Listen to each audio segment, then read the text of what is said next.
ओ सभ्य भारत प्रस्तुत करता है अंतर्राष्ट्रीय संबंध शीत युद्ध। मनीष महाशय के द्वारा शीत युद्ध प्रस्तावना अक्टूबर 1917 में लेनिन के नेतृत्व में रूस में साम्यवादी क्रांति हुई और रूस सोवियत संघ यूएसएसआर में परिवर्तित हो गया। सोवियत संघ के द्वारा राज नियंत्रित अर्थव्यवस्था को अपनाया गया और कहा गया कि विश्व से सभी प्रकार के शोषण की समाप्ति की जाएगी तथा पूरे विश्व में समानता को स्थापित किया जाएगा। इसके साथ साथ सभी लोगों को निःशुल्क स्वास्थ्य, शिक्षा, आवास, मनोरंजन इत्यादि की सुविधाएं राज्य के द्वारा प्रदान की जाएंगी। अंतर्राष्ट्रीय स्तर पर 1929 और 1930 में वैश्विक मंदी का दौर देखा गया, जिसके परिणाम स्वरूप इसका प्रभाव पूंजीवादी और उदारवादी विचारधारा पर यूरोपीय देशों में देखने को मिलता है, जिसके कारण इन देशों की अर्थव्यवस्था दयनीय हो गई थी तथा विकास दर बाधित हो गई थी और इसी के साथ साथ प्रति व्यक्ति आय कम होने लगी थी।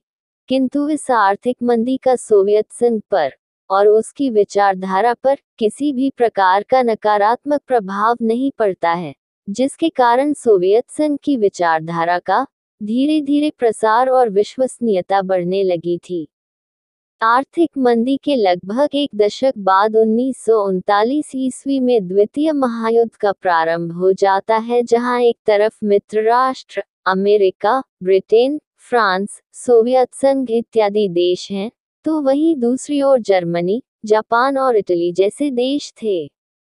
द्वितीय विश्व युद्ध की समाप्ति 1945 में मानी जाती है, जिसमें मित्र राष्ट्रों की विजय हुई थी। इसी के साथ साथ मित्र राष्ट्रों की ओर से लड़ रहे फ्रांस और ब्रिटेन की अर्थव्यवस्थाएं बहुत ही दयनीय हो गई थी। अतः मित्र राष्ट्रों की ओर से दो देश महाशक्ति के रूप में अमेरिका और सोवियत संघ उभर कर आए। इन दोनों देशों में यूरोप को लेकर उस पर किसका नियंत्रण होगा, जिस कारण दोनों के मध्य वैचारिक मतभेद की शुरुआत हो गई थी, जिसे शीत युद्ध की संज्ञा दी जाती है।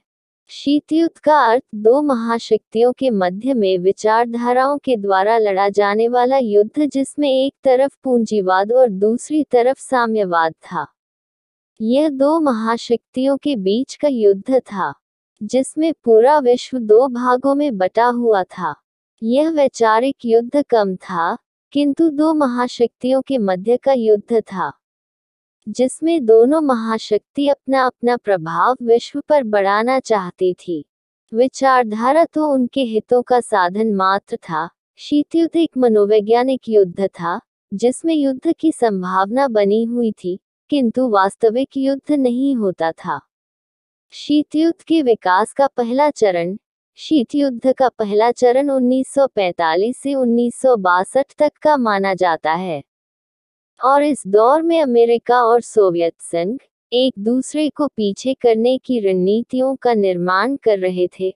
अर्थात अमेरिका ने परमाणु परीक्षण 16 जुलाई 1945 में किया तथा इसका प्रयोग भी जापान पर अगस्त 1945 में कर दिया था, तो दूसरी तरफ रूस ने भी 29 अगस्त 1949 ईस्वी को पहला परमाणु परीक्षण किया। जब अमेरिका ने नाटो नामक सैन्य संगठन का निर्माण किया था, तो रूस भी कहाँ पीछे रहने वाला है, उसने भी वार्सा नामक सैन्य संगठन का निर्माण कर लिया। इसके साथ साथ अमेरिका द्वारा डॉलर डिप्लोमेसी को अपनाया गया, जिसे मार्शल योजना के नाम से जाना जाता है। तो सोवियत संघ ने भी आर्थिक मंदी के प्रभाव से बचने के लिए 1949 ईस्वी में पारस्परिक आर्थिक सहयोग परिषद का निर्माण कर दिया था। शीत युद्ध के प्रभाव में देखा गया कि विश्व में परमाणु की दौड़ शुरू हो गई थी। इसके साथ साथ विश्व दो बड़े भागों में बंट गया था।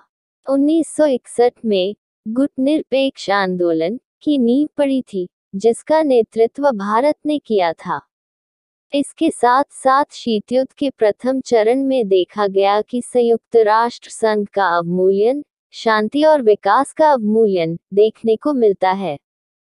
शीतयुद्ध के विकास का दूसरा चरण शीतयुद्ध का दूसरा चरण 1968 से लेकर 1978 तक माना जाता है, और इस दौरान देखा गया कि शीतयुद्ध कमजोर हो रहा था। इसके साथ साथ दोनों महाशक्तियों के मध्य संबंधों को सामान्य बनाने की पहल हो रही थी, तथा तनाव को कम करने की कोशिश की गई। इसी दौर में अमेरिका और चीन के मध्य मैत्रीपूर्ण संबंधों की शुरुआत हुई।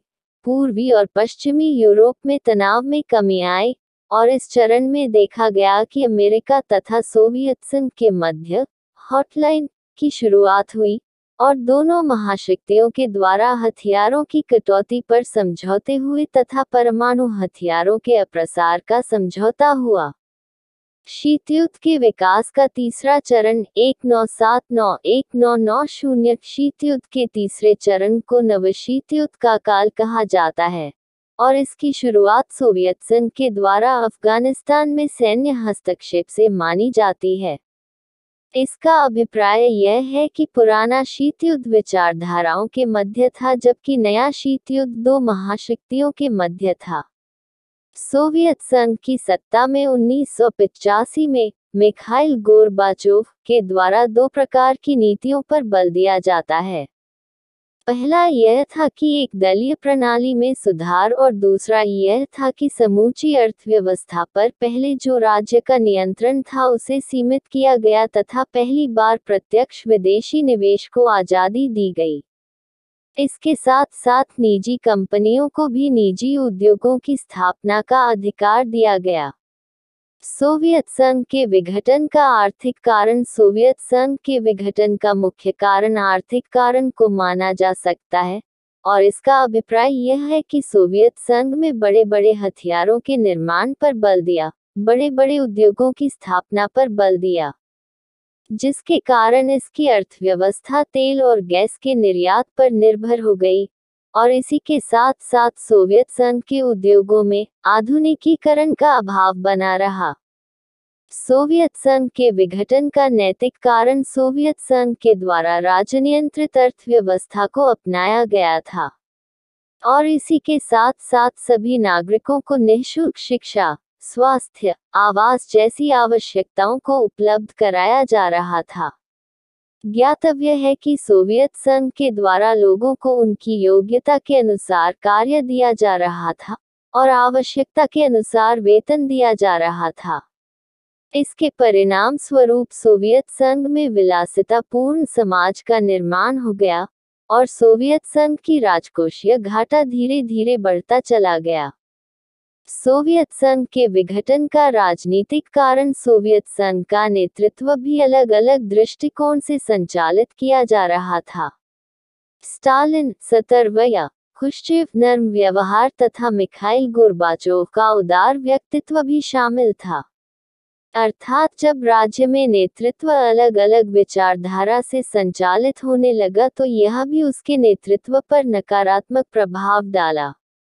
सोवियत संघ के विघटन का एक प्रमुख कारण यह भी माना जाता है कि सोवियत संघ के द्वारा 1979 में अफगानिस्तान में किया गया सैन्य हस्तक्षेप, और सोवियत संघ की सेना 1979 से 1990 तक अफगानिस्तान में तैनात रही, जिसके कारण इसकी अर्थव्यवस्था पर प्रभाव पड़ा, जो इसके विघटन का कारण बना। निर्जातीय पहचान का मुद्दा भी इसके विघटन का कारण बना। जब सोवियत संघ की स्थिति खराब थी तब यह मुद्दा सामने आया। समाप्त। मनीष महाशय द्वारा उद्धृत।